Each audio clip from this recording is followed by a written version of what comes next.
نحمده ونصلي على رسوله الكريم اما بعد فقد قال الله تعالى في الكلام المجيد والفرقان الحميد فاعوذ بالله من الشيطان الرجيم بسم الله الرحمن الرحيم فمن يعمل مثقال ذرة خيرا يره ومن يعمل مثقال ذرة شرا يره۔ محترم ناظرین اور معزز سامعین اکرام، عمل سے زندگی بنتی ہے، جنت بھی جہنم بھی، یہ خاکی اپنی فطرت میں نوری ہے نہ ناری۔ ظاہر بات ہے کہ سارا دار و مدار اعمال کے اوپر ہے۔ انسان کی جس طریقے کے کرتوت ہوں گے، جس طریقے کے اس کے فعل ہوں گے، جس طرح کی نیکی اور بدی ہوگی، اسی کے مطابق اس کے ساتھ فیصلہ ہوگا، انصاف کیا جائے گا۔ اگر تم نے ذرہ برابر بھی نیکی کی ہے تو کل قیامت کے دن اس کو دیکھ لو گے، اور ذرہ برابر بھی اگر تم نے کوئی برائی کی ہے تو قیامت کے دن اس کو بھی دیکھ لو گے، جس کو روز جزا کہا جاتا ہے، بدلے کا دن، پرلے، قیامت، ججمنٹ ڈے۔ تو یہ سارے اعمال کی شکل کے اندر ہمیں قیامت کے دن ہمارے سامنے پیش کیا جائے گا، اور زبان کے اوپر مہر لگا دی جائے گی۔ انسان کے جو ہر ایک اعضاء ہیں وہ اس کے مخالف ہو جائیں گے، گواہی دیں گے کہ انسان نے یہ کام کیا۔ اگر ہم نے اچھا کام کیا ہے تو اچھائی کی گواہی دیں گے، اور برے کام کیے ہیں تو ہمارے خود بدن کا جو حصہ ہے وہ ہمارا مخالف ہو جائے گا اور ہمارے خلاف گواہی دے گا۔ تو دوستو، ابھی وقت ہے اعمال صالحہ کرنے کا، نیکی کرنے کا، اللہ کو راضی کرنے کا، زندگی کی اصلاح کرنے کا۔ ابھی ہمارے پاس وقت ہے، سدھر جاؤ، سنبھل جاؤ۔ پھر دیکھو دوستو، انسان جب مر جاتا ہے تو یوں سمجھو اس کی قیامت کھڑی ہو گئی۔ عالم برزخ جس کو کہا جاتا ہے، قبر کی زندگی، ان سین بیریئر، جس کو ہماری نگاہیں احاطہ نہیں کر سکتی۔ اس فزیکل ورلڈ کی یہ چیزیں نہیں ہیں جس کو ہم مشاہدہ کر سکیں، جس کو ہم آبزرویشن میں لا سکیں۔ قبر کا عذاب کیسے ہوگا اور کیسے نہیں ہوگا، اس کی کیا کیفیت ہے، سوائے اللہ تبارک و تعالیٰ کے اس کی حقیقت کوئی پیش نہیں کر سکتا۔ ایک انسان کو جلا دیا گیا ہے، ایک انسان کو سمندر میں بہا دیا گیا ہے، ایک انسان کی راکھ فضاؤں میں اڑ گئی ہے، ایک انسان کو شیر نے کھا لیا ہے، تو اب اس کی قبر کہاں ہوگی؟ تو دوستو، اس کی قبر وہی ہے۔ اگر فضا میں اڑ گیا، اللہ اس کے اوپر قادر ہے کہ اس کی راکھ کو جمع کر دے۔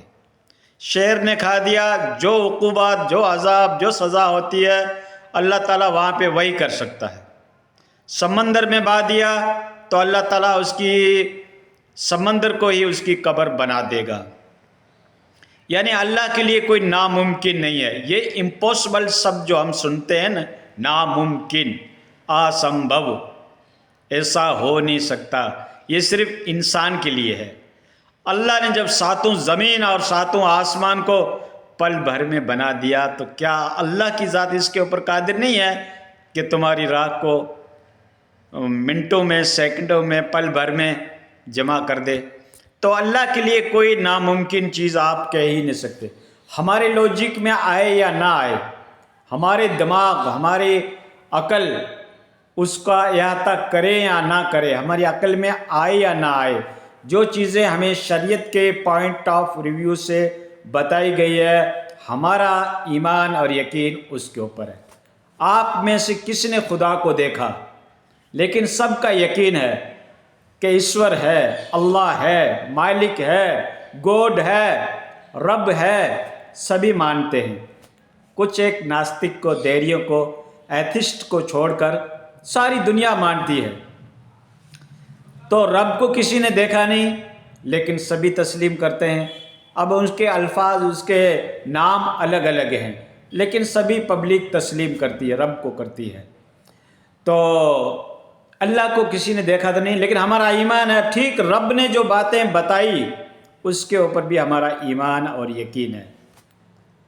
اگر ہم اسی کو تو ایمان کہا جاتا ہے، غائب کی چیزوں کے اوپر ایمان رکھنا۔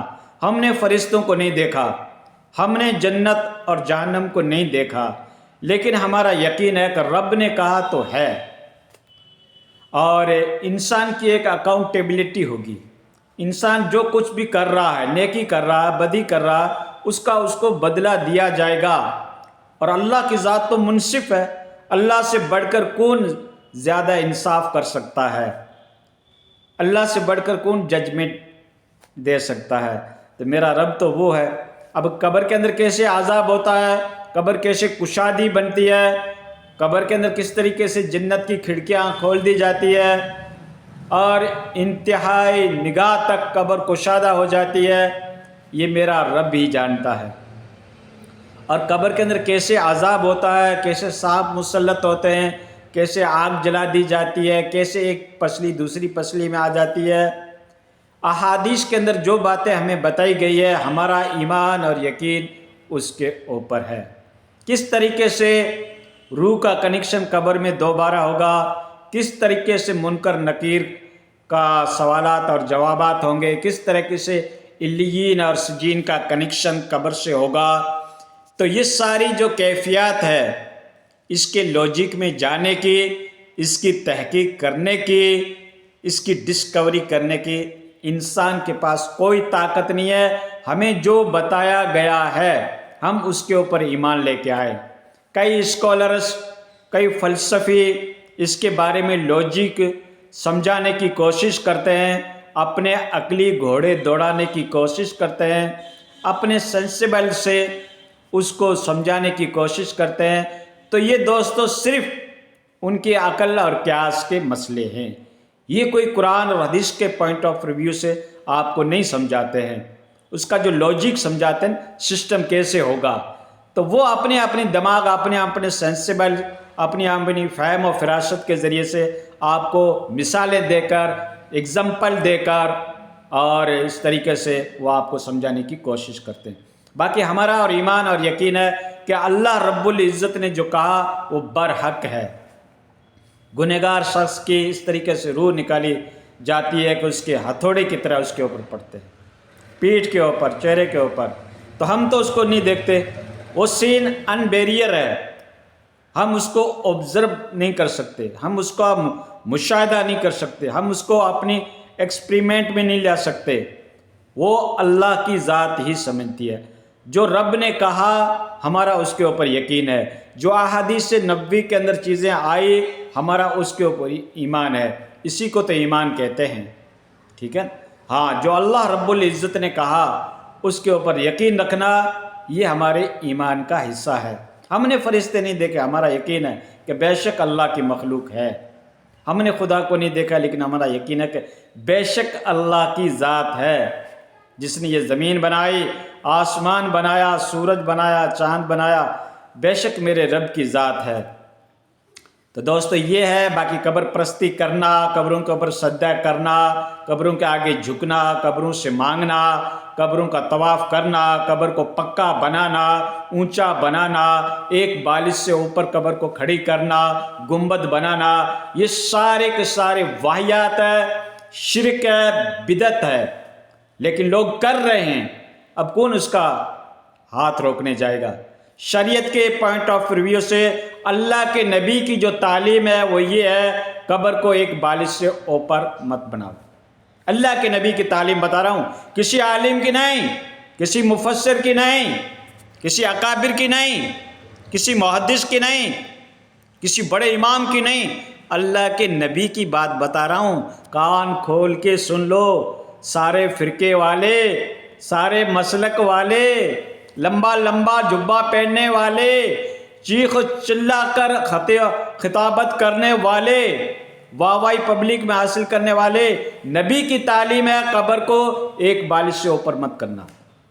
اب تم کس کی مخالفت کر رہے ہو؟ گنبد بنا کر، قبروں کو پکا بنا کر، کس سے ٹکر لے رہے ہو؟ کیوں اپوزٹ سائڈ اختیار کر رہے ہو؟ کیوں نبی کے دل کو اذیت پہنچاتے ہو؟ خود کو عاشق رسول بتاتے ہو؟